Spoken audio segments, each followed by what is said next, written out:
Capítulo 371. Momentos después del discurso de Aaron, Eden se puso en alerta máxima. Se les había declarado la guerra y se estaban reuniendo fuerzas de ambos bandos. Y los primeros en subir al escenario fueron los submarinos recién impresos y tripulados de Eden.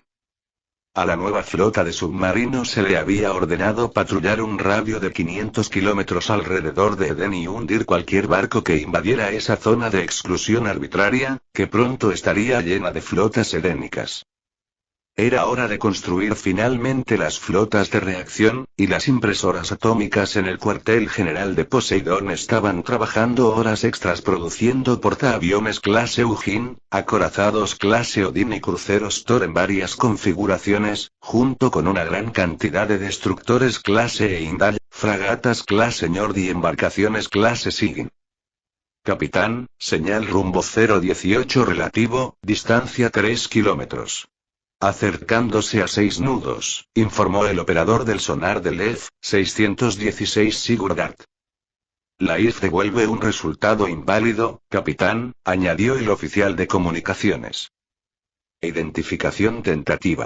Barco nuclear chino clase Shan, dijo el operador del sonar. Nos han ordenado hundir todos los barcos que no sean de Eden, dijo el capitán. Estaría más que feliz de cobrar algunos intereses por la deuda que China tenía con Eden por el intento de secuestro de su primer cargamento de petróleo. Tubos de inundación 1 y 2, carguen penetradores. Están a la profundidad máxima para esa clase y es hora de recordarles que el mar es un amante peligroso, ordenó. La encantadora voz de la IA del barco llegó segundos después. Armado. Comenzó una espera mientras los 6 oficiales del puente, capitán, comunicaciones, sonar, navegación, armas y observaban el progreso del submarino chino en los U de sus gafas AR. Nota del editor. COD es la abreviatura de Chief of the Boat, un componente vital de la tripulación del puente de un submarino. Dato curioso.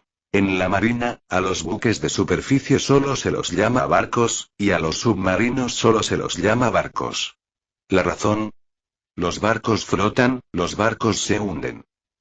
Unos minutos de tensión después, el objetivo entró en el rango de alcance de los torpedos penetradores Edenian.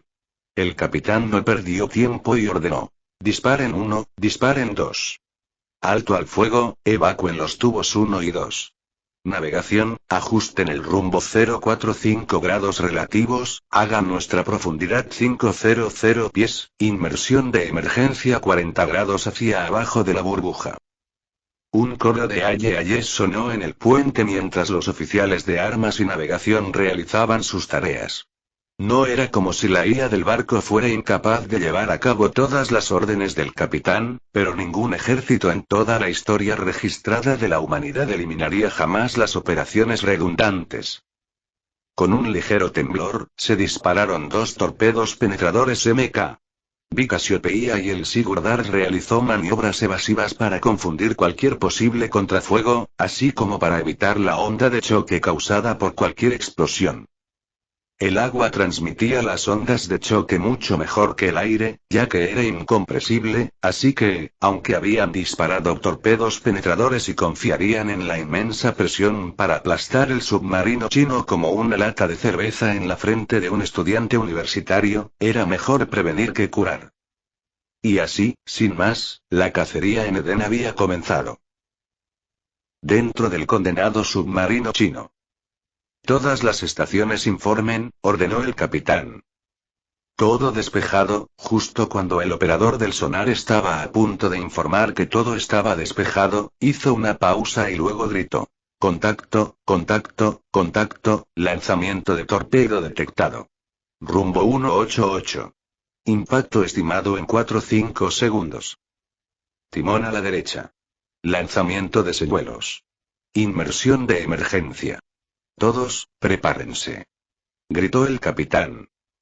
El oficial de armas presionó un botón y 2 boyas señuelo del sonar se separaron del submarino y se movieron en la dirección opuesta, transmitiendo una firma del sonar que coincidía con la del buque.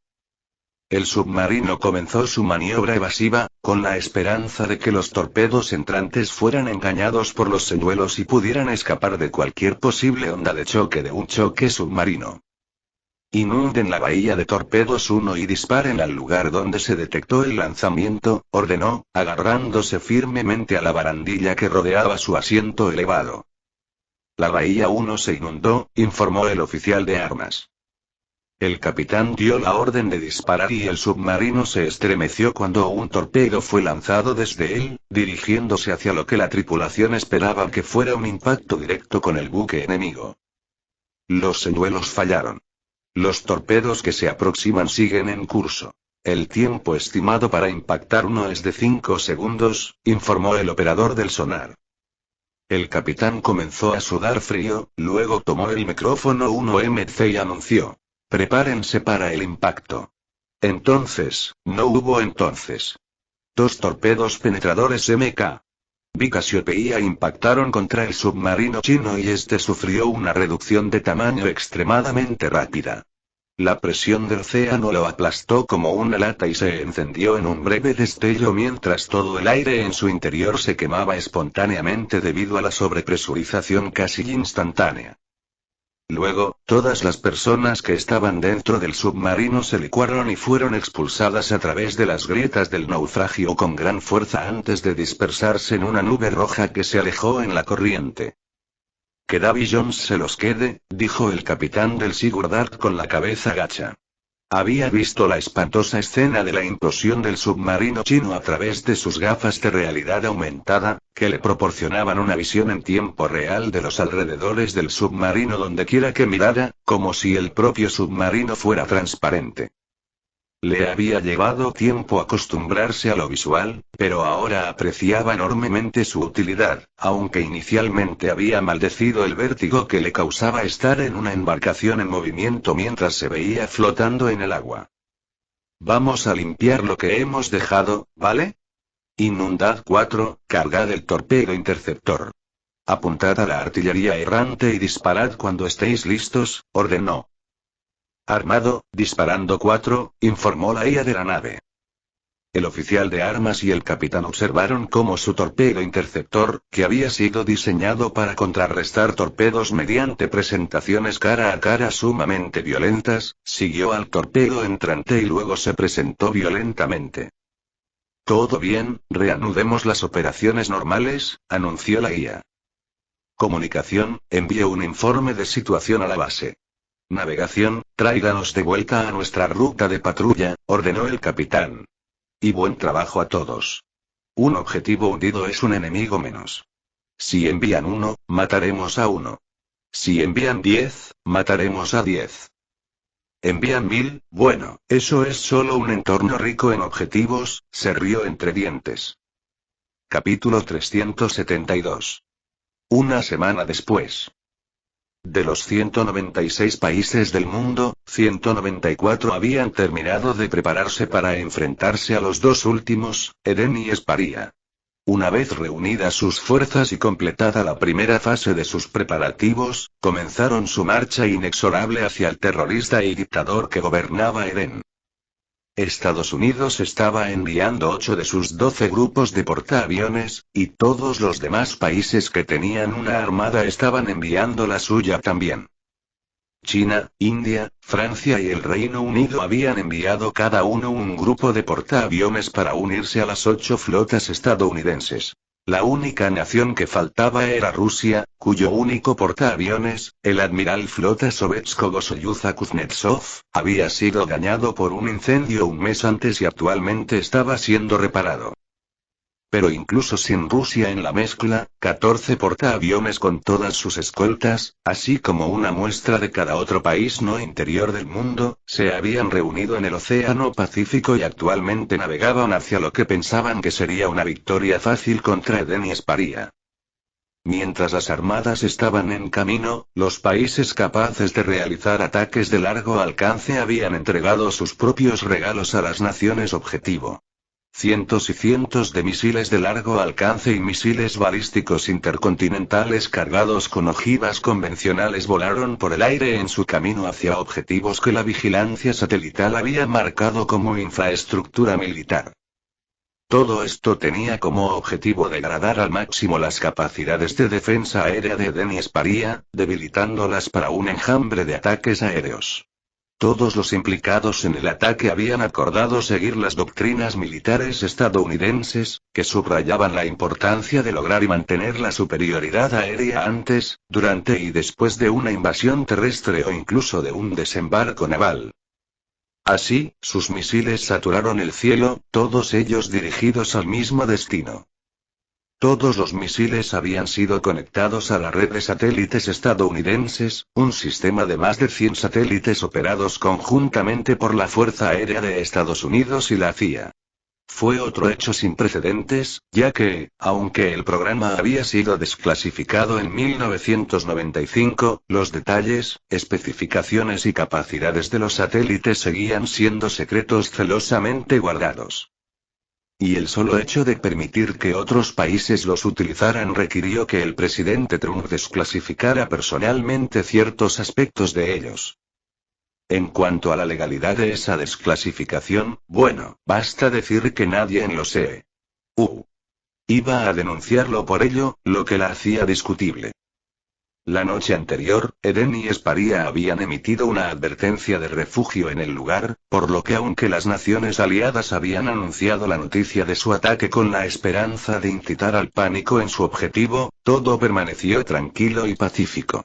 De hecho, los ciudadanos de ambos objetivos estaban involucrados en su propia guerra, aunque su guerra específica era más una guerra de palabras en Internet que una guerra entre ellos tomando armas y disparándose unos a otros. La respuesta de Edenia había comenzado hacía mucho tiempo. Toda la flota de reacción había tomado posiciones en la zona prohibida de 500 kilómetros que rodeaba la isla mientras las batallas submarinas todavía estaban en curso. Los submarinos de Edenia habían tardado 3 días en eliminar todas las naves hostiles en esa zona, volviéndola segura, y habían pasado el resto de la semana anterior dormitando durante las patrullas de rutina. Asumiendo el control directo de las armas para el contraataque, anunció Poseidón desde la estación de armas de cada nave de la flota de reacción. Se oyeron 3 pitidos largos después de su anuncio y todos los oficiales de armas cruzaron las manos sobre sus regazos y esperaron. Luego no perdió tiempo en asignar objetivos para que cada buque los derribara. Los primeros en disparar fueron los barcos lanzamisiles, cuyos tubos VLS se abrieron de golpe y dispararon enjambres de misiles mucho más pequeños y rápidos, diseñados para buscar y destruir parte de la descarga entrante. Se los llamó enjambres de colmena MK-IF, llamados así por la apariencia de la propia ojiva. Las impresoras atómicas también dieron a las fuerzas militares de Aaron una ventaja única en las configuraciones de misiles, considerando que podían imprimir misiles enteros desde cero que estaban construidos específicamente para realizar una sola función. En el caso de la colmena, una vez que el cuerpo principal del misil estuviera en el aire y orientado en una dirección general, todo el misil se dividiría en cohetes más pequeños que se separarían y buscarían sus objetivos individuales, dejando el cuerpo del misil portador restante como un módulo de comando que coordinaría los cohetes del enjambre para ajustarse sobre la marcha. Inicialmente diseñados para ser utilizados contra objetivos de infantería, han demostrado ser igualmente útiles en operaciones antimisiles contra ataques de saturación como el que actualmente se dirige hacia Eden.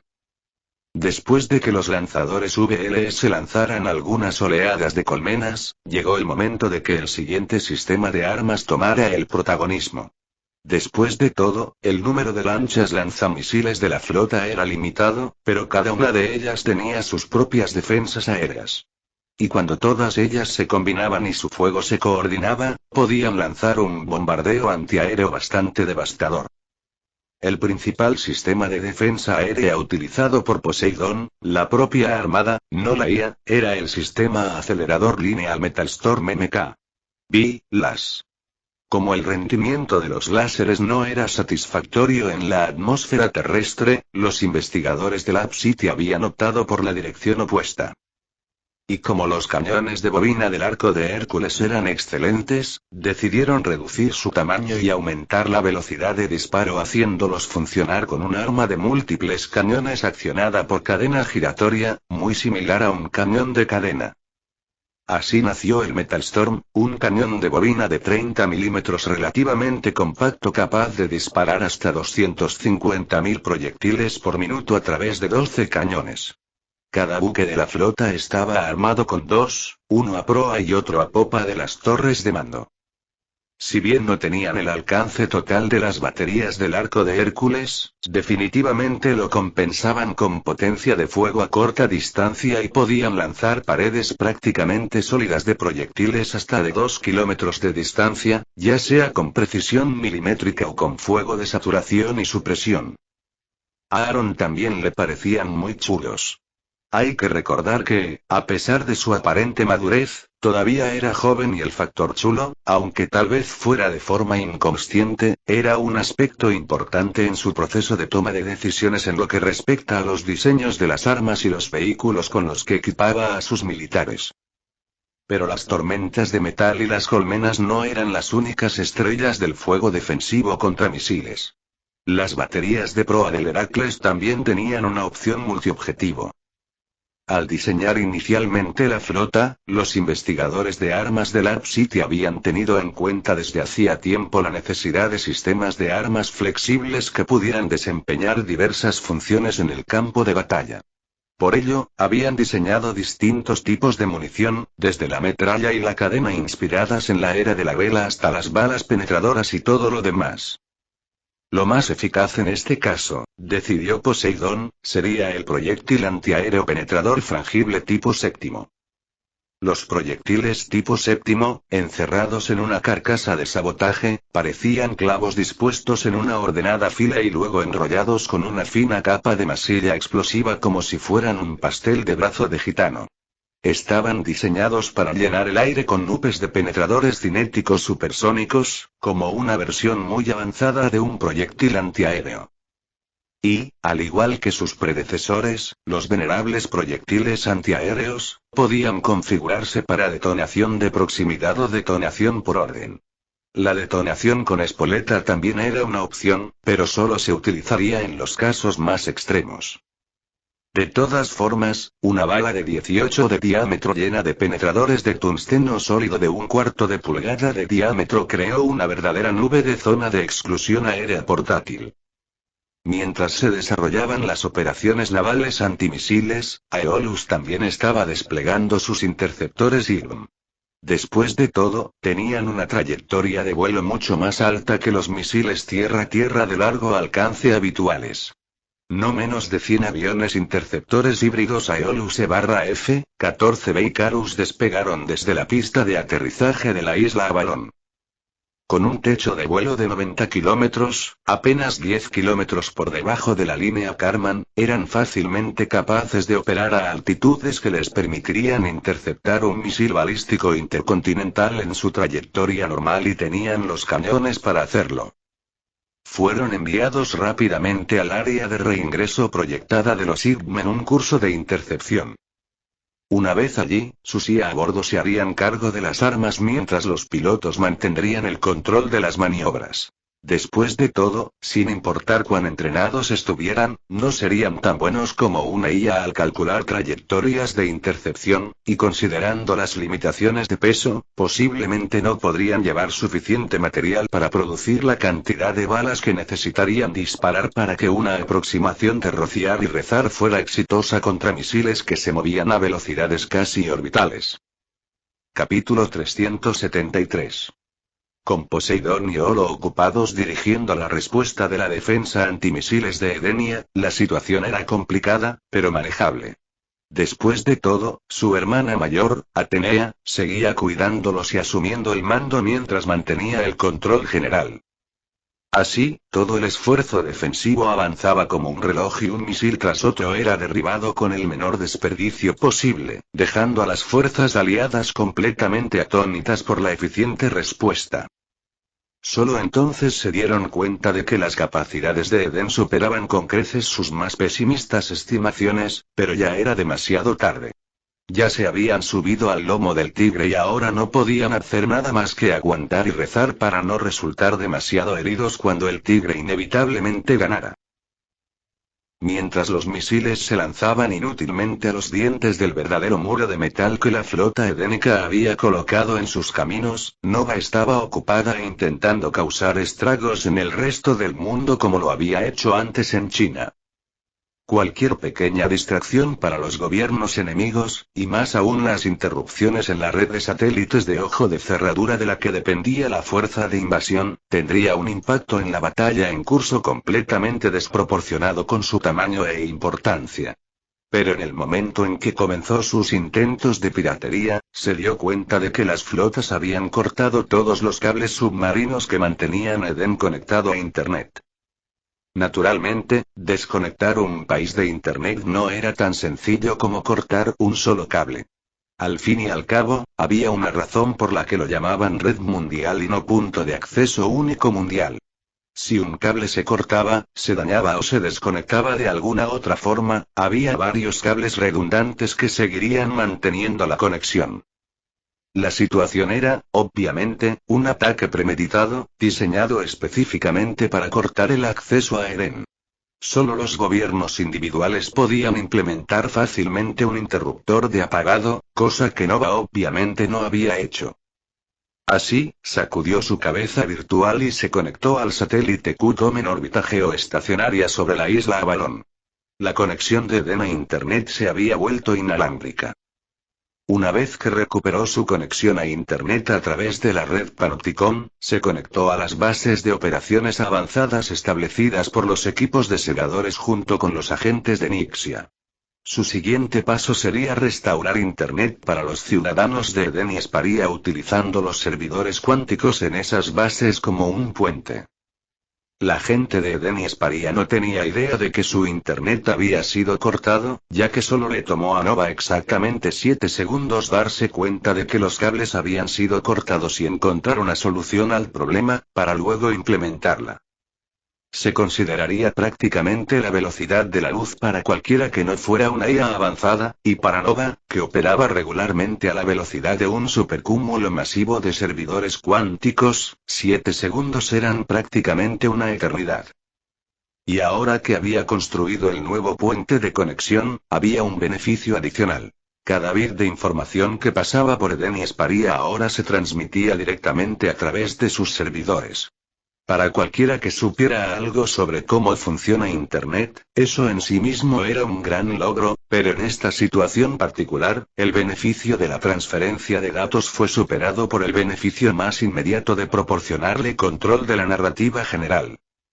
Ese mismo nivel de control le permitió mostrar a los ciudadanos de Eden y Esparia transmisiones en vivo del frente de guerra sin preocuparse de que se filtraran a sus enemigos, dando así a los defensores un nivel de acceso sin precedentes al progreso de la guerra a través de relatos de primera mano. En ese momento, casi todos los que habían participado en la guerra verbal anterior participaban ahora en la guerra real, aunque solo fuera como espectadores.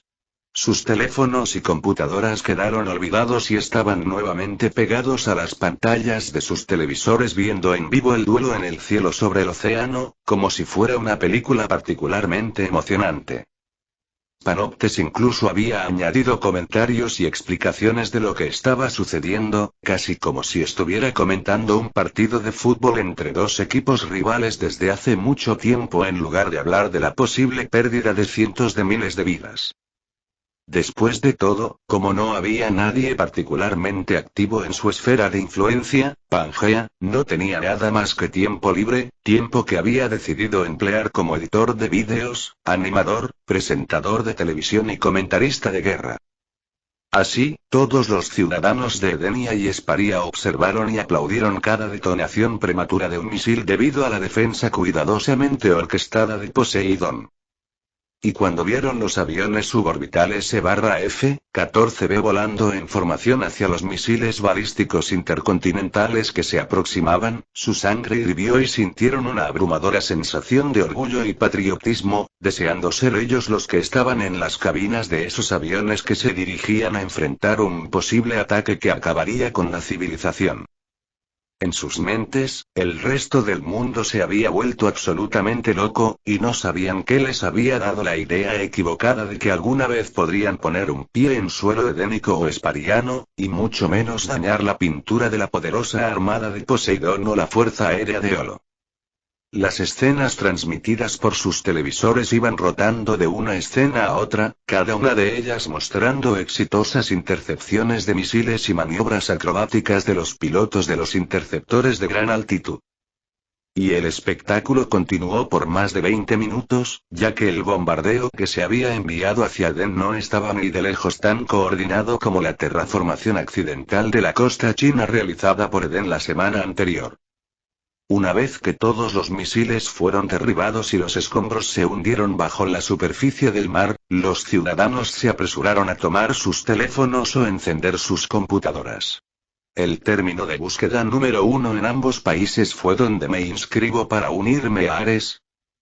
La gente ahora estaba llena de orgullo patriótico y de un abrumador sentido de confianza en su presidente, en sus militares y en el propio Aaron. Pronto, las constantes repeticiones de los derribos de misiles se desvanecieron y fueron reemplazadas por otra imagen. Casi una cuarta parte de los habitantes de Edén que todavía miraban sus televisores en lugar de buscar los requisitos para unirse a Ares tuvieron el mismo pensamiento en la mente. ¿Qué diablos es eso? En las pantallas de televisión de Edén y Esparia se veía un portaaviones de casi 1,5 kilómetros de largo, flanqueado a ambos lados por dos enormes barcos con 3 baterías de cañones tripartitas y rodeado por una multitud de embarcaciones más pequeñas. Navegaban tan rápido que la estela que generaban podía ser fácilmente utilizada para surfear, si había surfistas lo suficientemente valientes como para intentarlo. Pero su confusión no duró mucho, ya que Panoctes, muy amablemente, etiquetó los barcos en la pantalla, tanto por tipo como por nombre de las embarcaciones y de la flota misma. ¿Y el nombre de la flota? Flota de reacción de la Armada Poseidón, Grupo de Portaaviones Beowulf. Capítulo 374. La imagen que aparecía en los televisores de Edén y Esparia era la del buque insignia de la flota de reacción de Edén, el portaaviones Beowulf, y su grupo de trabajo. En ese momento navegaba hacia el este de Esparia, donde había zarpado el grupo de ataque del portaaviones Carl Vinson en un intento de flanquear a los defensores de la Armada Poseidón. En el puente de la bandera en el Beowulf. Señor, el Carl Vinson y sus escoltas han entrado en nuestro radio de acción, informó el teniente de bandera. Órdenes, señor. Hagan señales a la flota. Todos se detengan, ordenó el almirante Pedro Gutiérrez.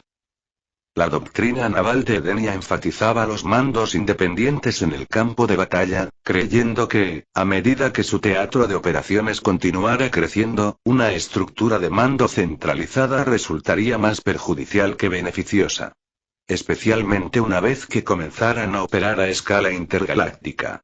Por lo tanto, Atenea y Poseidón habían decidido dar un paso atrás y permitir a sus comandantes en la línea del frente la libertad de mandar. Todos parados, señor, confirmó el teniente de bandera, luego pasó la orden a las naves del grupo de tareas de Edenia. Una vez que la flota se detuvo por completo, el almirante Gutiérrez ordenó: envíen al Efeirec hacia adelante con órdenes de hundir a los enemigos. El almirante Gutiérrez no solo pretendía hundir un grupo de portaaviones, sino enviar un mensaje. El Efeirec era una fragata armada con una única batería de cañones de 18. Era una de las naves más pequeñas y débiles de toda la Armada Poseidón, y enviarla contra un grupo de ataque de portaaviones, que había sido un símbolo de poder y dominio que mantenía al mundo entero bajo control, destrozaría por completo la moral de las fuerzas aliadas.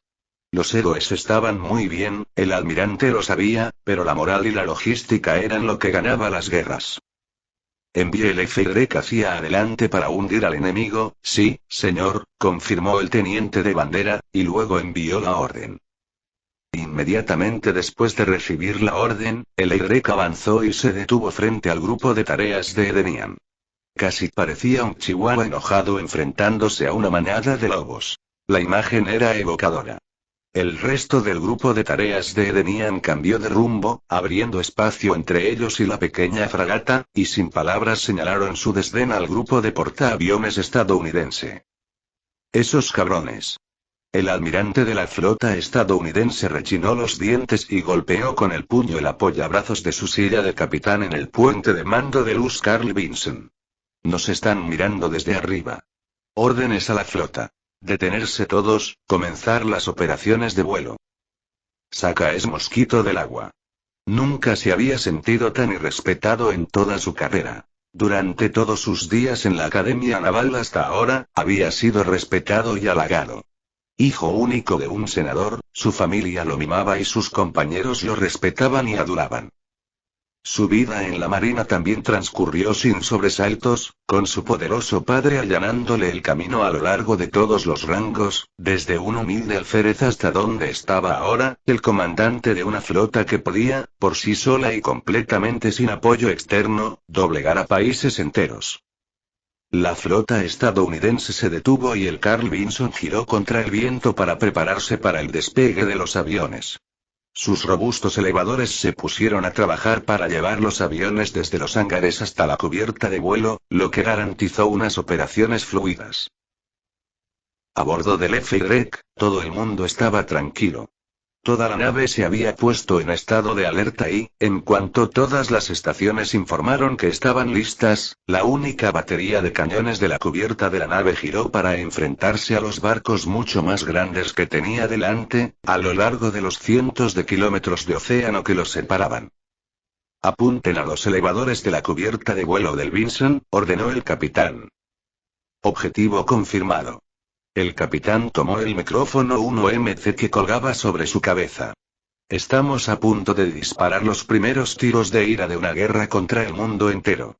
Que Dios tenga piedad de sus pobres y descarriadas almas, anunció el capitán a todos a bordo de su barco, y luego soltó el micrófono, después de haber dicho todo lo que quería decir para la posteridad.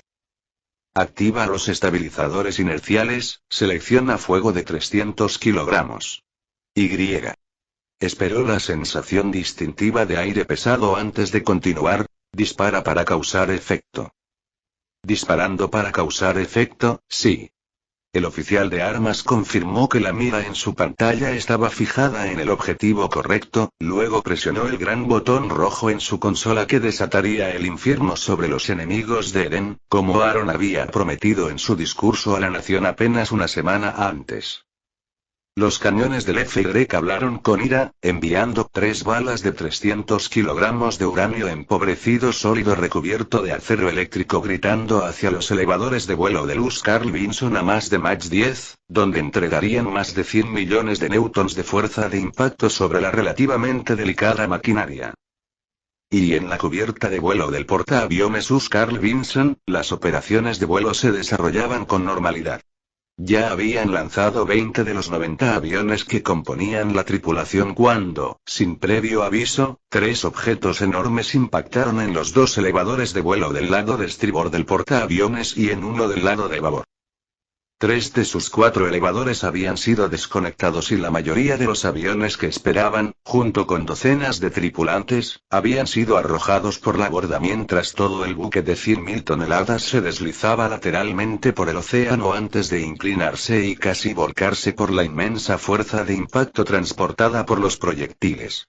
En el interior del barco, cientos de tripulantes resultaron heridos al ser arrojados contra mamparos y techos sin previo aviso.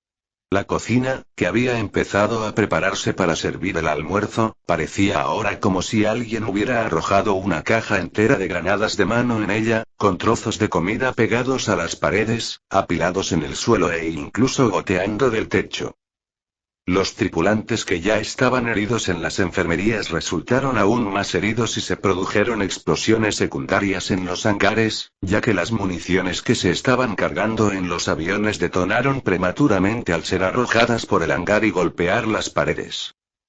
Dentro del puente de mando, la tripulación del almirante de la flota también había sido lanzada como guisantes secos en una máquina de palomitas de maíz.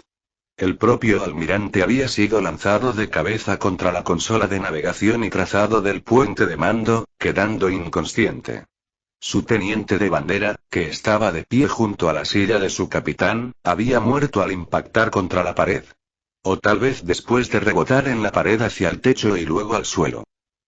Tan solo 3 proyectiles masivos disparados desde una única batería de cañones en uno de los barcos más pequeños de la Armada Poseidón habían logrado casi paralizar las capacidades ofensivas de uno de los buques marítimos más poderosos del planeta y, al menos temporalmente, eliminar el elemento de comando y control de todo el grupo de ataque del portaaviones. Capítulo 375. La tripulación de Luz Carl Vinson parecía una colmena de abejas a las que habían pateado mientras movían a toda prisa por el gigantesco portaaviones de la clase Nimitz. Los equipos de control de daños iban de un lado a otro, apagando incendios y llevando a los tripulantes heridos a las enfermerías, mientras que la tripulación del puente seguía intentando ponerse en contacto con el puente de mando, pero sin éxito. El poderoso impacto de los 3 proyectiles tipo sexto Hulkfish disparados por el FY había provocado una descarga tan fuerte en el portaaviones que incluso había provocado roturas en el cableado eléctrico que atravesaba los mamparos y las cubiertas del buque estadounidense. Los investigadores de Lab City que los idearon consideraron que las balas de puño Hulk tipo sexto eran una especie de broma interna. De hecho, tenían la forma de un antebrazo musculoso que terminaba en un puño gigantesco, y el acero eléctrico que las recubría estaba incluso cubierto con una capa de pintura conductora verde. Eran rudimentarios, brutales y diseñados para una sola cosa: producir la mayor fuerza de impacto contundente posible contra cualquier objetivo que alcanzaran. Y, de hecho, hoy habían demostrado su valía, paralizando prácticamente a todo un grupo de portaaviones con un solo disparo de una única pequeña batería naval. A bordo del FY, el capitán observó con satisfacción los daños que habían causado sus primeros disparos. El luz de sus gafas mostraba 3 elevadores de vuelo destruidos y una nube de humo negro que se elevaba desde los hangares, así como una cubierta de vuelo convenientemente despejada. Armas, fuego dividido. Apunten al elevador de vuelo restante, la sala de máquinas y la torre de la cubierta de vuelo, ordenó. Objetivos confirmados, munición impresa, informó la IA de la nave. Fuego. Se lanzaron 3 rondas más a Mach 10, 2 puños gigantes y un penetrador tipo tercero. Los 2 puños gigantes alcanzaron el elevador de vuelo intacto y la torre de la cubierta de vuelo del Carl Vinson, respectivamente, mientras que el proyectil penetrador se clavó en el costado del enorme objetivo y en sus entrañas, donde descargó su energía cinética directamente en el reactor nuclear.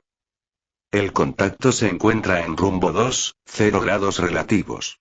Son aviones a reacción, señor, 20 de ellos. La señal del radar indica que son F/A-18 Super Hornets, informó el operador del radar. ¿Alcance?, preguntó el capitán. 20 kilómetros y acercándonos, señor. Armas, activen las tormentas de metal y denle una cálida bienvenida a nuestros invitados. Metalstorm, a la orden, señor, repitió el oficial de armas, luego inició el sistema automatizado de defensa aérea y dejó que la IA de la nave tomara el control.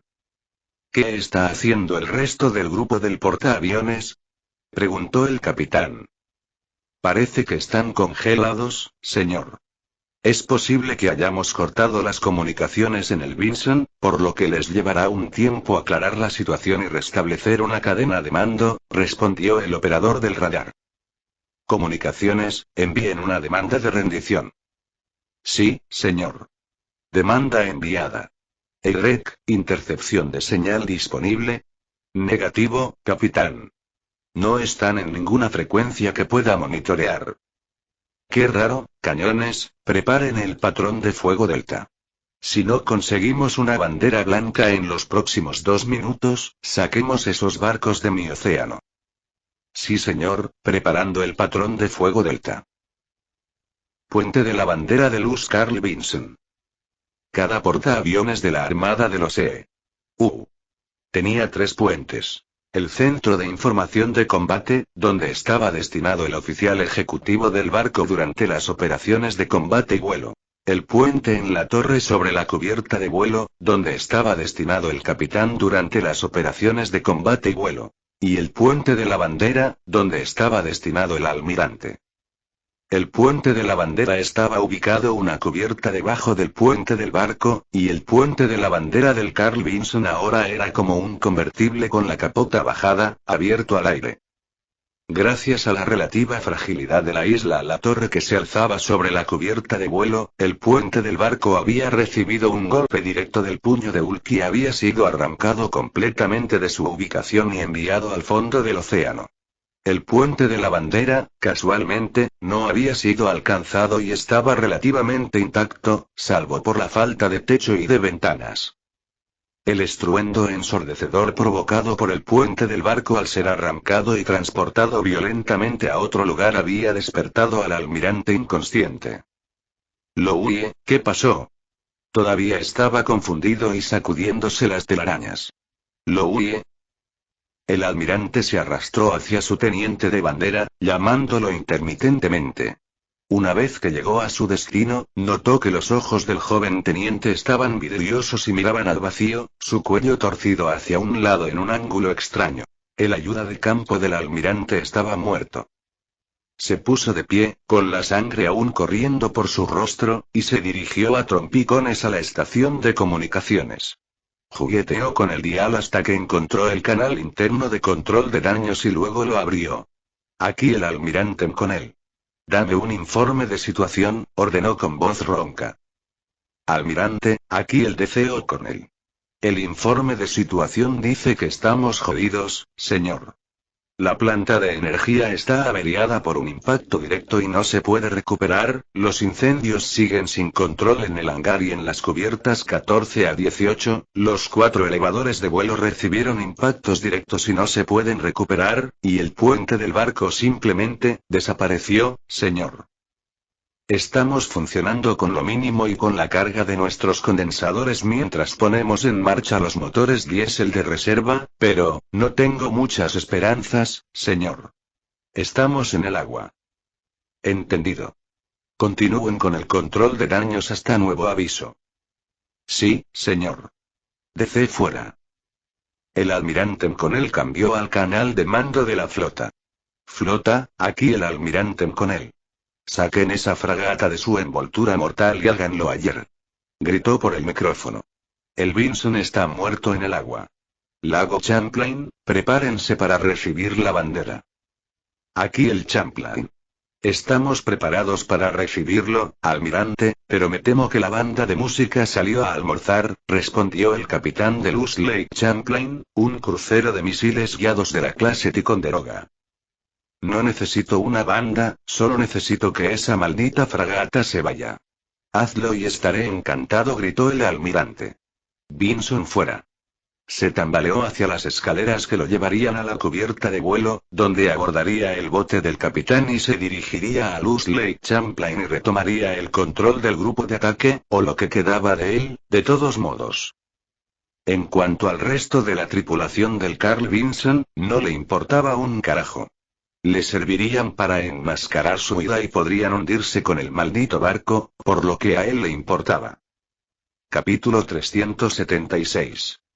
El barco del capitán que transportaba al almirante McConnell llegó a Loose Lake Champlain y el almirante no perdió tiempo en abordar el barco. ¿Plan de acción?, preguntó en el momento en que llegó al puente. Logramos poner 20 aviones en el aire y tenemos 3 cruceros de misiles, además de lo que ya está armado en el Carl Vinson. Eso podría convencerlos de que cesen su ataque, pero lo dudo. Lo mejor que podemos esperar es que los distraiga a lo suficiente como para organizar una misión de rescate y recoger a la tripulación del Vinson y retirarnos. En el mejor de los casos, podríamos causar algún daño, aunque lo dudo. ¿Viste lo que le pasó a nuestro enjambre de misiles? Fueron miles de misiles derribados en el cielo, por lo que nuestros lanzadores probablemente ni siquiera descascararán la pintura de la flota que tenemos frente a nosotros, informó el capitán. ¿Me estás diciendo que un grupo de ataque de portaaviones entero es incapaz de hacer nada contra una fragata? Solo una fragata. Espetó el almirante, con el rostro enrojecido por la ira. Nuestra armada, la misma armada que mantiene a raya a todo el mundo, es incapaz de hundir una sola maldita fragata en un maldito agujero de mierda del tercer mundo. Con el debido respeto, señor, comenzó el capitán, haciendo un esfuerzo para no limpiarse la saliva del almirante con el de la cara. Tienen un barco de 1,5 kilómetros de largo y nuestra mejor estimación es que ese solo barco tiene un desplazamiento de alrededor de 1 millón de toneladas. Ese barco por sí solo supera por completo a toda nuestra flota, señor. Así que si podemos hundir una fragata es una cuestión discutible, porque incluso si la hundimos, su hermano mayor nos eliminará de la existencia poco después. El capitán estaba haciendo todo lo posible para lidiar con el almirante con la peor reputación de toda la marina de los E.U. Era conocido como el almirante David Captain's Mast con él, y no porque le gustara llevar a cualquier marinero que le desagradara ante el mástil de un capitán, sino más bien porque se decía que tenía un palo metido en el culo del tamaño del mástil de un viejo velero de los días de gloria de la era de la vela. Un silencio tenso llenó el puente mientras el almirante sopesaba sus opciones en función de su reputación. Pero justo cuando estaba a punto de hablar, una voz resonó en todos los altavoces de todos los barcos del grupo de ataque. Atención, grupo de ataque del portaaviones US Carl Vinson, aquí el Beowulf. Tienen 2 minutos para arriar sus banderas y ofrecer su rendición incondicional y libertad condicional. Si no atienden nuestra exigencia de rendición, se hundirán. Repito. Ríndanse o hundan, tienen 2 minutos para decidir. Beowulf fuera. Esos cabrones. Gritó furioso el almirante. Era la primera vez que alguien lo menospreciaba de forma tan descarada. Atención a las órdenes. La flota atacará. Sin cuartel. Saquen a esos idiotas de mi océano. Era evidente que había perdido la capacidad de pensar racionalmente después de que su orgullo se hubiera sentido tan herido. Pero sí, cállate la boca, capitán. Conozco las capacidades de mi maldita flota y, hasta ahora, solo han dañado al Vinson, pero no han tocado a ninguno de sus escoltas. Ahora deja de hablar y hunde a esos miserables campesinos. Sí, señor. Comunicaciones, transmita órdenes desde la bandera. Sin cuartel. El grupo de ataque comenzó a disparar al unísono momentos después de recibir la orden. El objetivo de su potencia de fuego combinada era una sola fragata de un país en desarrollo. Mientras disparaban, también comenzaron a maniobrar para poner distancia entre cada barco de la flota estadounidense. La teoría era que les daría tiempo para disparar varias veces antes de ser aniquilados. Nadie en la flota pensó que alguno de los barcos de escolta restantes sobreviviría a más de un solo bombardeo de la batería de cañones principal en la cubierta del FY. Después de todo, ninguno de ellos había visto jamás un portaaviones golpeado con tanta fuerza que se deslizara por el agua como una piedra lanzada al agua. Mientras los misiles estadounidenses se lanzaban, los cañones hablaban y se disparaban los torpedos, los 20 Super Hornets F/A-18 que habían logrado despegar antes de que el US Carl Vinson quedara averiado se habían reunido en un ala de vuelo de gran tamaño y se dirigían hacia la flota edénica tecnológicamente superior. Lo único que los salvaba de un incidente azul contra azul eran los sistemas IF, identificación amigo o enemigo, que habían instalado y que transmitían una señal amiga. Los pilotos intentaron mantener la calma, pero no pudieron evitar que les temblaran las manos y que el corazón les latiera con fuerza. Un piloto incluso se mostró tan tímido que, cuando los misiles lanzados desde atrás lo adelantaron, se eyectó prematuramente del avión.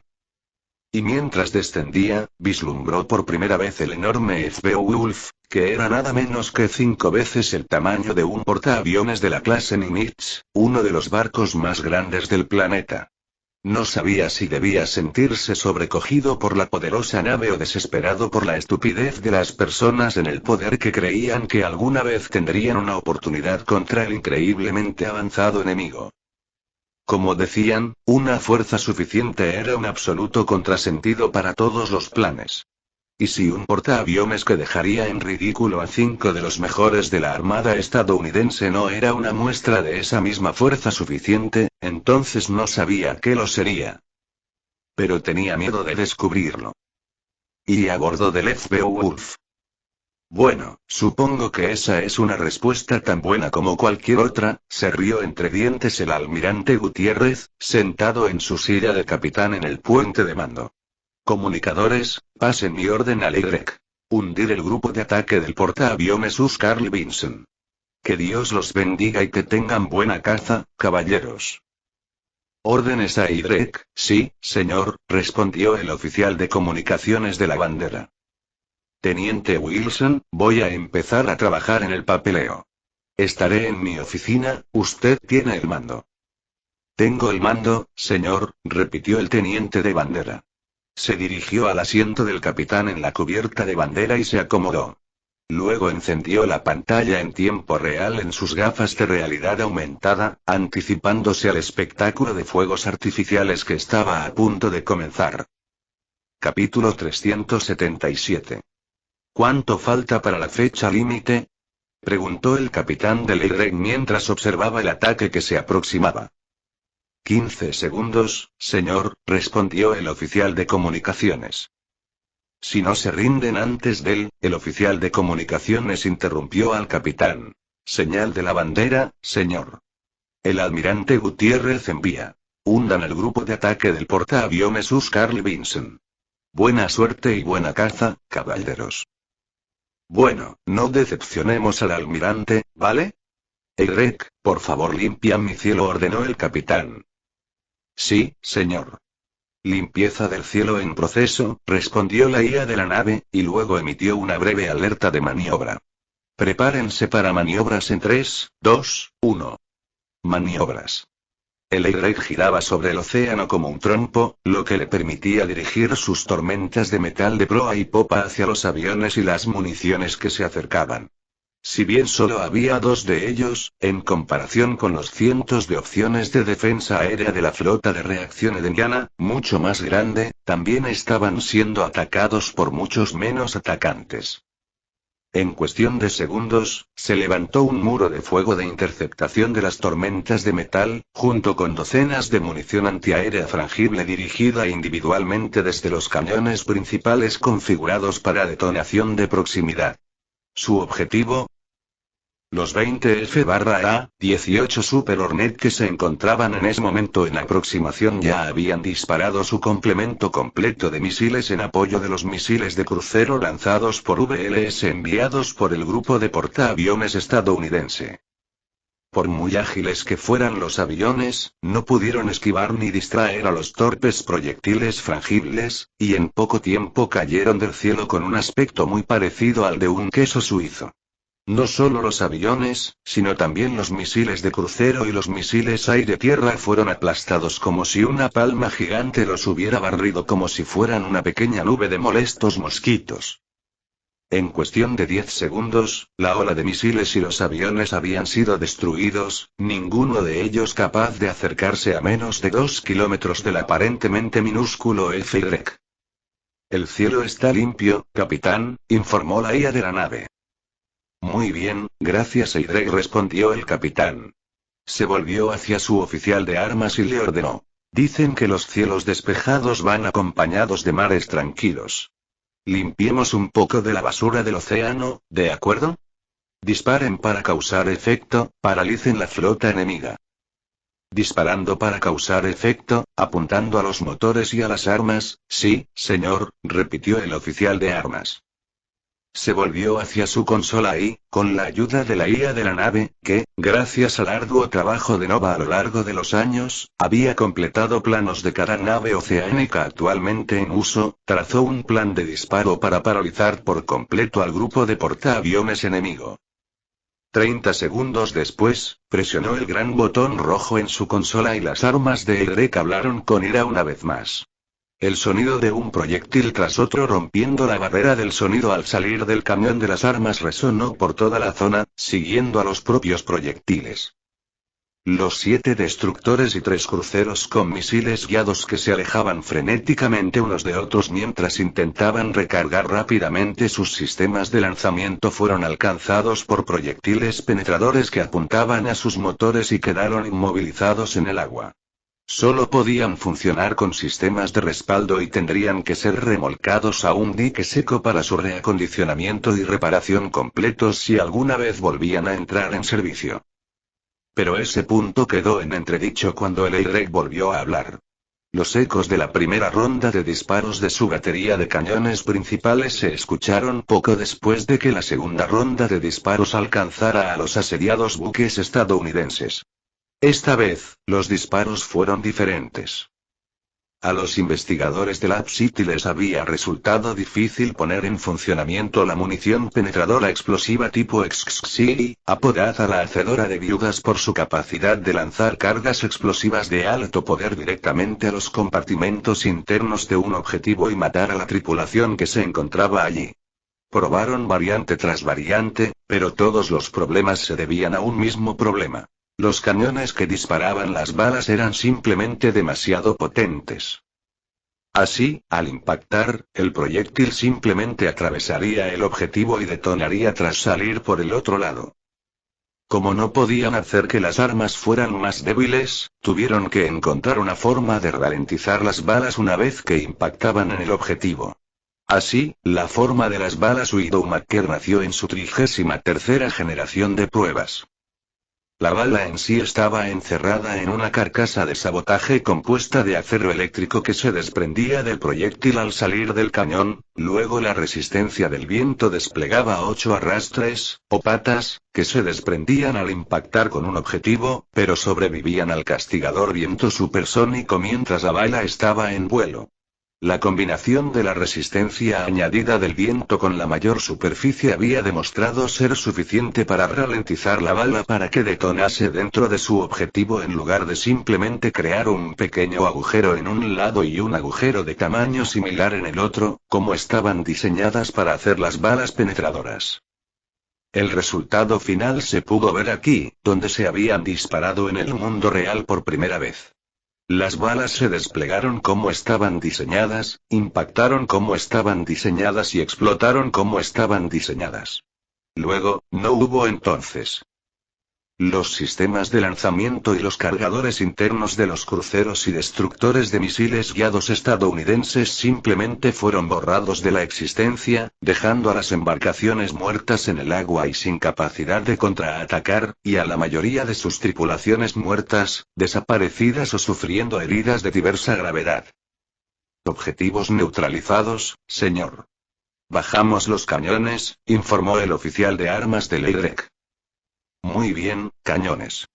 El capitán se volvió hacia su oficial de comunicaciones y ordenó. Haga señales con la bandera. Misión completada.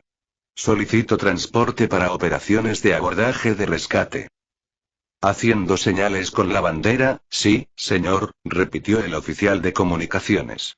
La bandera responde, los transportes llegan desde la base, la flota se moverá a nuestra posición y entrará en posición de guardia. Entendido, gracias por las comunicaciones. El capitán se reclinó en su silla para esperar. Su misión estaba completa y su batalla había llegado a su fin. Fue una batalla que los libros de historia y los futuros almirantes de Salón debatirían en las academias navales de todo el mundo. Una sola fragata, el barco más pequeño de las fuerzas navales de cualquier país, se había enfrentado a todo un grupo de ataque de portaaviones estadounidenses y había prevalecido. El único daño que había sufrido la fragata en el proceso fue un fuerte viento que alborotó los peinados de algunos de sus tripulantes. Una batalla como nunca antes se había visto y probablemente nunca se volvería a ver. Al menos no en la superficie del planeta. Capítulo 378. Como Nova quería ocultar su reparación de la red de Internet de Edenia y su reconexión con el resto del mundo, se le ocurrió una idea perversa. Señor, ¿qué tal si le mostramos a las fuerzas de la coalición exactamente cómo eliminamos al grupo de ataque de Carl Vinson? Dijo con una sonrisa siniestra en su rostro. Aaron, que estaba sentado en el centro de comando virtual con Atenea, Poseidón, Eolo, Nova y los líderes humanos de las ramas de Ares bajo su mando, pensó por un momento y luego preguntó. ¿Crees que funcionará? Por supuesto que lo hará, señor, respondió Nova con confianza. Hagámoslo entonces. Pongamos la transmisión en vivo en todas las pantallas de sus naves. Pronto, todos los monitores a bordo de cada nave de la flota de la coalición mostraron la escena del F-Y derribando sin ayuda de nadie a un grupo de ataque de portaaviones entero. Desde los primeros destructores de cascos que impactaron al Carl Vinson hasta la ronda final de destructores de viudas que acabaron con el intento de flanqueo estadounidense. Luego, la transmisión se cortó. Todo había sido presentado crudo y sin cortes, sin comentarios ni explicaciones y sin ninguno de los gráficos sofisticados que Panoptes estaba usando para explicar las cosas a los ciudadanos de Edenia y Esparia. A bordo de Luz George Washington. ¿Qué hicieron?, gritó el almirante de la flota estadounidense a cargo de la flota de coalición. Comunicación, envíen una señal a la flota. La flota se detendrá y entrará en posición de guardia. Quiero ver a los almirantes chino, francés y británico en mi oficina en 30 minutos. Mensaje enviado, señor, respondió el oficial de comunicaciones. Llegarán en media hora. Todas las naves reconocen las paradas y el mantenimiento de la posición. El almirante pensó por un momento y luego ordenó: mayordomo, asegure la sala de reuniones. Prepare la sala de conferencias. Sí, almirante, respondió el mayordomo y abandonó el puente para prepararse para una conferencia. Tenía muy poco tiempo y mucho que hacer.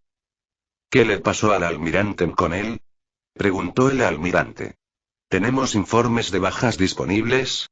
Señor, él está en la lista de desaparecidos. Trasladó su bandera desde el Vinson hasta el lago Champlain, y luego tomó un Chinook desde allí. No tenemos idea de dónde está ahora mismo, pero dada la distancia, o bien lo han derribado o lo han obligado a aterrizar en algún lugar de Esparia, respondió el teniente de bandera. Mierda. El almirante golpeó con el puño el apoyabrazos de su silla de capitán. Sabía que dejarle a él a cargo de la maniobra de flanqueo terminaría en desastre. Se masajeó las cejas y respiró profundamente, tranquilizándose visiblemente. No podemos demorarnos. Informen al cuartel general de la coalición que hemos perdido al hijo del senador McConnell. Que se pongan en contacto con los patanes de Esparia y negocien su liberación si lo tienen. Sí, señor, dijo el teniente de bandera, luego fue a la oficina del almirante para hacer la llamada. La supremacía tecnológica es aterradora, y lo desconocido lo es aún más, dijo Aaron. Todavía parecía tranquilo, a pesar de haber obligado a la enorme flota de la coalición a detenerse bruscamente utilizando únicamente una batalla transmitida por radio. Me pregunto qué pensarían si vieran las capacidades de nuestros portaaviones, se rió entre dientes. Parece que el plan de mamá funcionó, dijo Atenea. De hecho, estoy muy contento con cómo resultaron las cosas. Pero me hizo pensar en los visitantes, no conocemos sus capacidades, así que podemos terminar siendo nosotros los que nos quedemos paralizados y nos retiremos. Señaló la exhibición de la flota de coalición paralizada. O puede que ni siquiera tengamos tiempo de retirarnos. Luego existe la posibilidad de que sean amigables, aunque tengo que hacer planes para el caso de que no lo sean, suspiró. El problema es que no lo sabemos. Eso es lo que me aterroriza. Si sabemos que son hostiles, podemos hacer planes, incluso si son abrumadoramente más fuertes que nosotros. Si sabemos que son pacíficos, podemos prepararnos. Pero sin saber, se quedó en silencio, incapaz de articular sus pensamientos. Es cierto, pero con nuestras capacidades tecnológicas actuales y nuestra capacidad de crecimiento, Nova levantó su mano y un modelo en miniatura del App City apareció sobre su palma, deberíamos poder al menos asegurarnos de que no estemos demasiado lejos de ellos para cuando lleguen, sino adelantarnos a ellos. Lo sé, no te preocupes por mí, dijo Aaron, y luego dejó de pensar en los alienígenas que se acercaban. Pensar en un futuro incierto podía destruir su presente, así que trató de no quedar atrapado en espirales viciosas como en la que casi había caído en ese momento. Eolo, dijo. Aquí, señor. Ahora que hemos demostrado nuestro poder, quitémosles sus juguetes. Sí, señor. Aeolus había sido quien ideó el plan para el proyecto Miscommunication, y ahora era el momento de implementarlo. Sacar nuestros activos del camino tomará algunas horas, luego habrá una lluvia de meteoritos espectacular. La IA traviesa se rió entre dientes. Y Casa Blanca, dentro de la oficina oval. ¡Mie! Gritó el presidente Trump mientras golpeaba repetidamente el teléfono que estaba sobre su escritorio. Acababa de terminar una llamada con el líder de la mayoría del Senado, el senador Mitch McConnell, y estaba furioso. Nota del editor. Los nombres, como siempre, pueden o no cambiarse dependiendo de quién sea el nombre. No voy a dejar pasar nombres mal escritos, de verdad. Cogió el teléfono y se comunicó con su secretaria. Traigan al director de Inteligencia Nacional y al secretario de Defensa ayer. Gritó en el auricular y luego lo colgó de golpe. Cruzó los brazos sobre el escritorio y dejó caer la cabeza sobre ellos. Ahí va mi reelección, murmuró, compadeciéndose de sí mismo. Entre la pérdida del portaaviones Carl Vinson y la desaparición del hijo de Mitch McConnell, sus posibilidades de ganar las elecciones de 2020 se habían ido por el desagüe. Ahora, solo podía juntar las manos y rezar a todos los dioses existentes para que no lo destituyeran y lo echaran del cargo. ¿Qué tan ridículo sería eso? Fue puramente culpa de sus subordinados incompetentes, así que ¿por qué debería ser él el que cargara con la culpa? Fue solo ahora cuando comprendió que para poder llevar una corona, uno debe ser capaz de soportar su peso. Capítulo 379. El presidente Trump se recompuso rápidamente. Después de todo, no podía permitir que un subordinado lo viera como algo menos que perfecto. Dejó de lado por el momento el tema del almirante McConnell y se ocupó primero del fracaso de la inteligencia. Poco después, el director de Inteligencia Nacional, Dan Coats, entró en la oficina oval junto con el secretario de Defensa, el general Mattis. Trump golpeó con ambas manos el escritorio y se puso de pie, inclinándose sobre la superficie del histórico mueble. ¿Cómo diablos te las arreglaste para fallar tan estrepitosamente? Quiero decir, en serio, ¿qué tan tonto tienes que ser para no darte cuenta de que hay un barco de 1,5 kilómetros de largo? Y hay 10 de ellos. Gritó. ¿El hombre que tenía frente a él era absolutamente inútil? No, él era más que inútil. Todos a su alrededor eran inútiles. Todo lo que hacían era fracasar, fracasar y fracasar una y otra vez, dejándole a él la culpa. Estaba furioso. ¿Cómo se atrevían a manchar su legado con su idiotez? Se calmó a la fuerza y su respiración volvió a la normalidad, pero sus ojos inyectados en sangre tardaron un tiempo en desaparecer. ¿Y bien? Estoy esperando. Cuéntame cómo lograste fallar tan estrepitosamente. Señor, comenzó a decir el director de inteligencia Coats, pero se quedó callado porque no pudo encontrar una explicación creíble. Estaba tan estupefacto y confundido por el fracaso de la comunidad de inteligencia estadounidense en detectar los superportaaviones de Edenia como el presidente, que en ese momento estaba a punto de literalmente echar espuma por la boca mientras estaba de pie frente a él. ¿Vas a decirme que los han estado escondiendo en un almacén igual que el resto de su armada? Sus acorazados también te tomaron por sorpresa. ¿Recuerdas la idiotez que me contaste cuando eso sucedió? El presidente se estaba volviendo rápidamente inquieto de nuevo. No, señor. Enviamos agentes a cada una de las bases navales conocidas que identificamos a través de la red de cerraduras. Estamos absolutamente seguros de que las encontramos todas. No hay ninguna posibilidad de que no hayamos visto ninguna, pero esos barcos, ningún puerto del mundo puede recibir ni siquiera uno de ellos, señor. Y mucho menos que algo tan enorme se haya escondido sin que se haya producido ninguna filtración o haya aparecido en los satélites al menos una vez. Respondió el director. La situación de los misteriosos superportaaviones era completamente absurda, y tenía que hacer que el presidente se diera cuenta de ese absurdo si quería conservar su puesto. Después de todo, en ese momento, la Casa Blanca era como un gran juego de sillas musicales y todos sabían que si desagradaban al presidente Trump, pronto serían arrojados lejos de la sede del poder. Y si eso sucedía, nadie podría salvarlos. Todos habían ofendido a demasiadas personas en su ascenso hasta donde estaban actualmente. Entonces, ¿aparecieron de la nada?, dijo Trump levantando la mano. No le agradó en lo más mínimo la respuesta de Coates. Eso es más creíble que el hecho de que hayan podido ocultarlos de todos nuestros satélites y de cada agente que enviamos a su país de mierda. La CIA, el Departamento de Seguridad Nacional, la NSA, son los mejores en lo que hacen, señor, y es absolutamente imposible que hayan pasado por alto algo como esos superportaaviones. También lograron hundir un grupo de portaaviones entero con un solo remolcador. Gritó el presidente. ¿De verdad tenemos que decirnos que también tienen magos o algo así? Se burló Trump, sin darse cuenta en absoluto de lo cerca que había estado de dar en el blanco en ese momento. ¿Me estás diciendo que son mejores que nosotros en todo?, continuó, empezando a perder la calma de nuevo.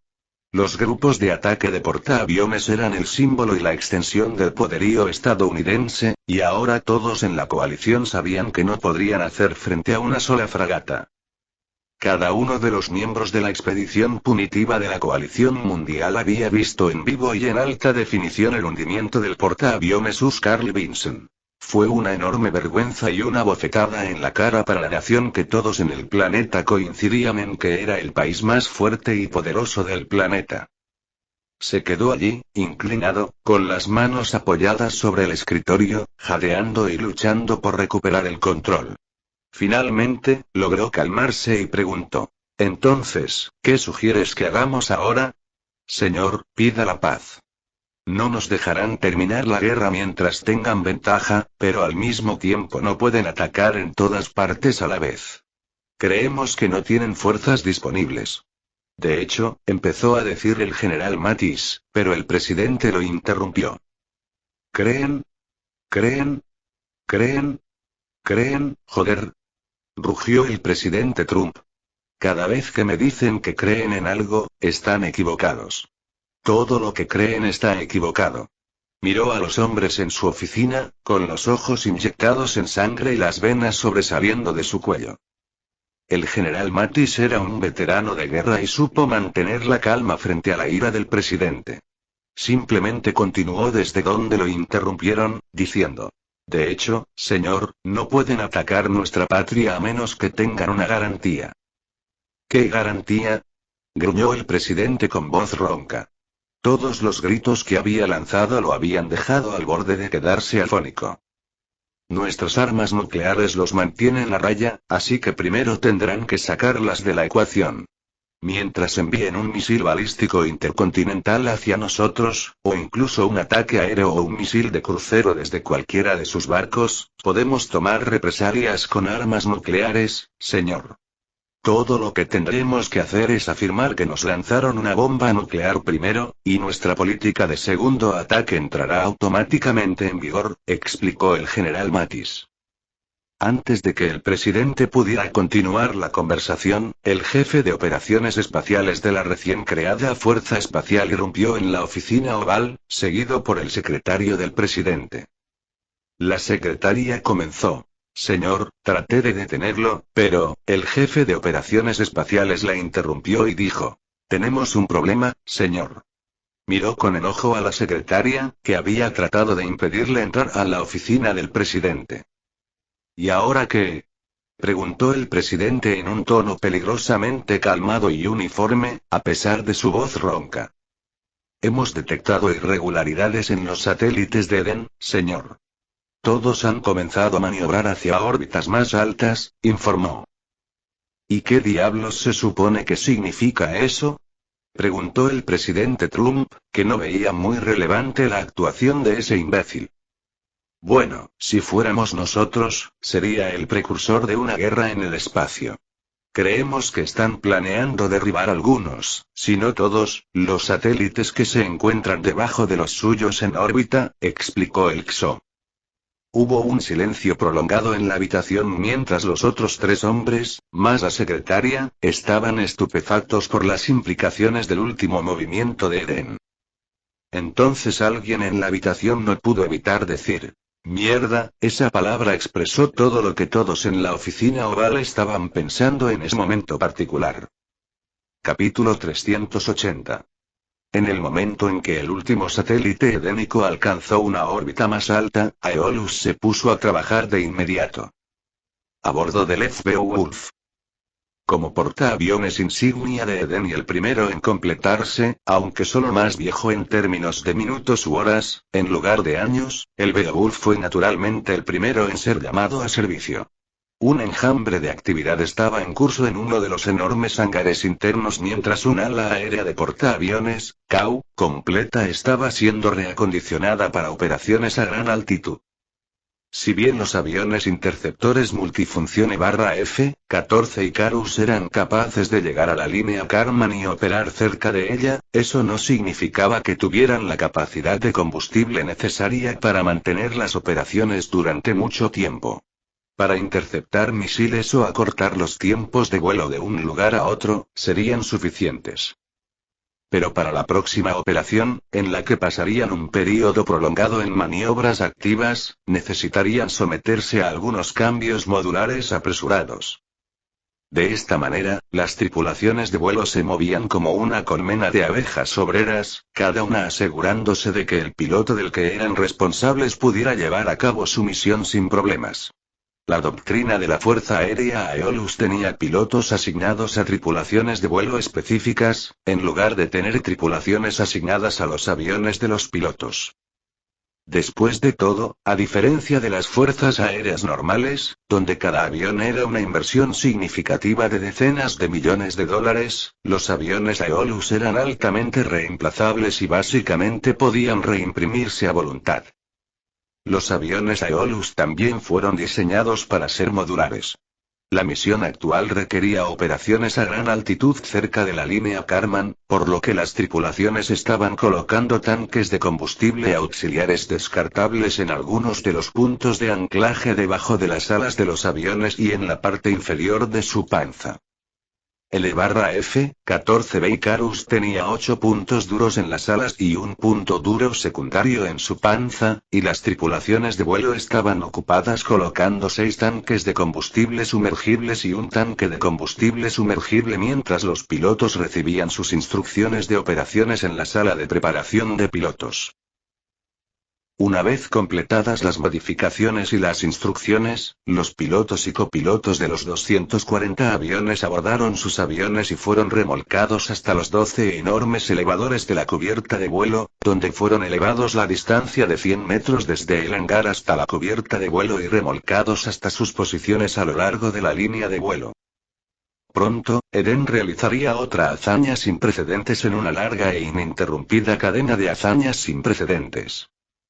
Todo el proceso, desde el momento en que Aaron mencionó quitarles los juguetes hasta el momento en que se modificaron los aviones, se preparó a los pilotos y se alinearon a lo largo de la línea de vuelo en preparación para el despegue, solo tomó 1 hora. Todo estaba listo y solo faltaba dar la orden de Aaron. Aaron se encontraba frente a una pantalla holográfica, dividiendo su atención entre una serie de transmisiones de información que mostraban el progreso de varios planes y proyectos, con las manos entrelazadas detrás de la espalda. Eolo, dijo. Aquí, señor. Los cielos despejados son una posibilidad. Sí, señor. El tiempo estimado de finalización es de 6 horas en tiempo real. Aaron asintió y volvió a concentrarse en los proyectos que tenía en marcha. La guerra pronto terminaría, pero la unificación tendría un largo camino por recorrer incluso después de que el último cañón hablara con ira. Tenía que estar preparado. Al recibir la orden de despegue, los pilotos comenzaron a despegar desde la cabina de vuelo del Beowulf en orden. Gracias al riguroso entrenamiento que habían recibido y a los asistentes de inteligencia artificial a bordo de cada avión, así como a la larga línea de vuelo que permitía despegar y aterrizar con normalidad en lugar de depender de catapultas y mecanismos de detención, solo se necesitaban 2 segundos entre cada lanzamiento. Con 4 pistas en funcionamiento, los aviones despegaron en 2 minutos y formaron escuadrones de 4 aviones cada uno en 1 minuto más. Al unísono, activaron sus posquemadores y comenzaron un ascenso empinado, en dirección a la línea Kármán para, como dijo Aaron, quitarles sus juguetes. A la velocidad a la que ascendían, los pilotos solo tardaron 2 minutos en alcanzar la línea Kármán y nivelarse. Disparemos y salgamos corriendo, muchachos, solo tenemos unas 2 horas para el bingo, dijo el líder del vuelo a través de su red de comunicaciones. Roger, corearon los líderes del escuadrón debajo de él.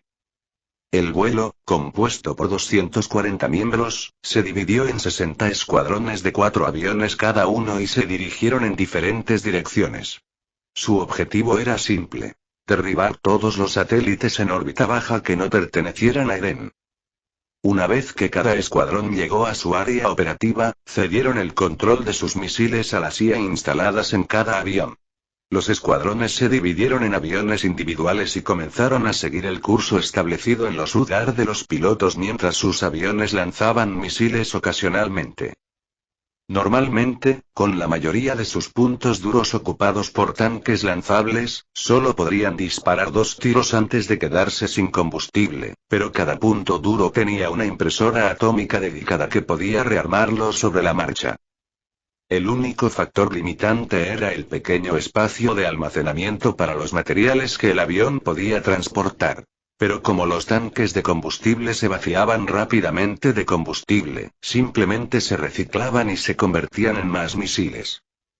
En promedio, cada avión disparó más de 20 misiles, todos ellos versiones más pequeñas de los proyectiles antiaéreos frangibles tipo séptimo. Estaban programados para una detonación temporizada, lo que los convertía en municiones de disparar y olvidar que llenarían el espacio con escombros mortales que iniciarían un efecto dominó en el que cada satélite destruido por ellos se rompería y destruiría más satélites, que luego extenderían la destrucción aún más. ¿Sabes?, reflexionó un líder de escuadrón por el comunicador, me siento un poco mal por esos pobres muchachos en la IS. Nadie podrá alcanzarlos antes de que llegue la ola de metralla, pero ellos pueden ver todo lo que está sucediendo y saben exactamente lo que les espera. Las acciones tienen consecuencias y los líderes mundiales no deberían haber sido codiciosos, respondió el líder del vuelo. Pero aún así me siento mal por ellos. Al menos podríamos contactarlos y llevarnos sus últimas palabras a casa. Después de todo, con la red satelital caída y todas las interferencias y la guerra electrónica que suceden allí, sus comunicaciones se cortaron hace un tiempo. El líder del vuelo se quedó en silencio por un momento, pensando en las posibles repercusiones, luego la voz de Aaron interrumpió las comunicaciones. Hazlo, ordenó. No dijo nada más, ni era necesario. Con esas 2 simples palabras, ya había expresado sus sentimientos.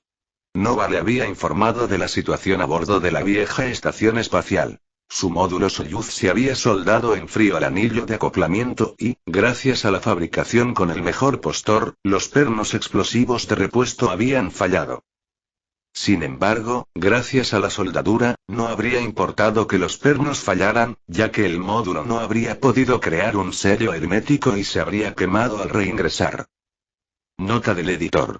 La soldadura en frío ocurre cuando se presionan 2 metales idénticos sin una capa oxidada protectora sobre ellos en el vacío. Como no hay oxidación en la superficie, las 2 piezas de metal se unen y se convierten en una sola pieza. Es un problema importante en las operaciones espaciales y algo que normalmente diseñan para evitar. Sin embargo, la IS, al tener módulos fabricados por tantos países diferentes y por tantos fabricantes diferentes, ha tenido problemas con la soldadura en frío en el pasado. De cualquier forma, fue una pérdida para la humanidad. Los astronautas a bordo de la estación espacial no tenían nada que ver con el desastre que había en la superficie y su objetivo siempre había sido noble. Aaron sentía un gran respeto por los astronautas, que eran todos pioneros y hombres y mujeres valientes que no buscaban nada más que mejorar la humanidad. Uno de sus héroes, el astronauta del Apolo 14 Edgar Mitchell, dijo algo que moldeó sus creencias y lo influenció hasta el día de hoy. Desarrollas una conciencia global instantánea, una orientación hacia la gente, una intensa insatisfacción con el estado del mundo y una compulsión de hacer algo al respecto. Quizás por eso Aaron estaba tan decidido a seguir su camino. ¿Escuchaste al jefe? Establece contacto y graba sus últimas palabras para la posteridad, ordenó el líder del vuelo. El piloto que estaba más cerca de la isla aumentó la potencia de su radio y se abrió paso a través de la interferencia. Estación Espacial Internacional, aquí Dumper. Si miras por la ventana sur, es posible que puedas verme moviendo mis alas. Agitó sus alas en señal de saludo a la isla antes de darse cuenta de que nadie podría verlo desde tan lejos. Aunque estaba prácticamente en el espacio, todavía estaba a kilómetros de la estación espacial. Continuó. Bueno, tal vez no. Pero tienes cosas más importantes en las que pensar que en un jet haciendo un vuelo de gran altitud. Me han ordenado que grabe tus últimas palabras para la posteridad, y te prometo que nos aseguraremos de que sean entregadas en privado a tus familiares más cercanos. No hay nada que podamos hacer para ayudarte desde aquí, pero hay un enorme enjambre de desechos espaciales que se dirige hacia ti. Tienes unos 8 minutos antes de que me quede sin combustible y tenga que regresar a tierra. Dejaré el canal libre y podrás continuar. Descargador fuera. De esta manera, una misión de combate adquirió elementos humanitarios ese día. No era la primera vez en la historia del mundo que eso sucedía y se convirtió en un ejemplo más de compasión en tiempos de guerra en una larga lista de actos de compasión entre enemigos que se enfrentan en el frente. Y hasta aquí el vídeo. Si te gustó, no olvides dejar tu me gusta, suscribirte y activar la campanita para que no te pierdas ningún contenido. Cuéntame en los comentarios qué te pareció y si te gustaría ver el siguiente vídeo u otra novela. Gracias por acompañarme y nos vemos pronto con más.